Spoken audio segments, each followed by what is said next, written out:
On vous le disait tout à l'heure, les enfants qui subissent une opération à cœur ouvert doivent avoir un suivi médical toute leur vie.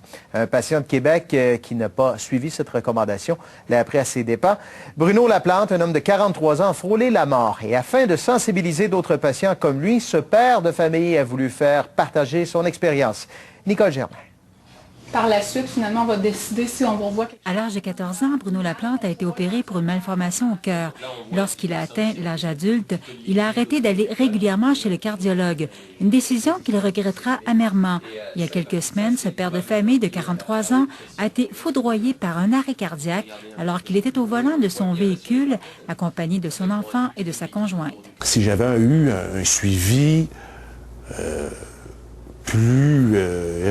avec plus de rigueur, j'aurais possiblement pas eu la mort subite que j'ai eue. Au cours des 50 dernières années, plus de 4000 chirurgies pour une malformation au cœur à la naissance ont été pratiquées à Québec. De ce nombre, 3000 patients ont atteint l'âge adulte aujourd'hui, mais seulement la moitié sont suivis par un cardiologue. Ces chirurgies-là ne sont pas curatrices, mais sont plutôt palliatives. Donc, avec les années, les patients peuvent développer des complications. Malheureusement, on en voit qui ne survivent pas et qui sont vus trop tard. Pour les adultes, il existe depuis plusieurs années un service de suivi médical à la clinique des cardiopathies congénitales de l'Institut de cardiologie de Québec.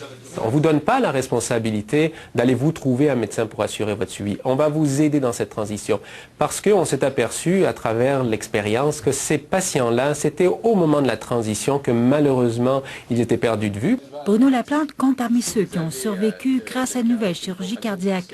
Depuis, il ne manque plus un seul rendez-vous chez son cardiologue. Je fais un meilleur suivi parce que c'est important, surtout avec une famille, avec tout. Pour prendre un rendez-vous, les patients n'ont qu'à communiquer avec la clinique. Nicole Germain, Radio-Canada, Québec.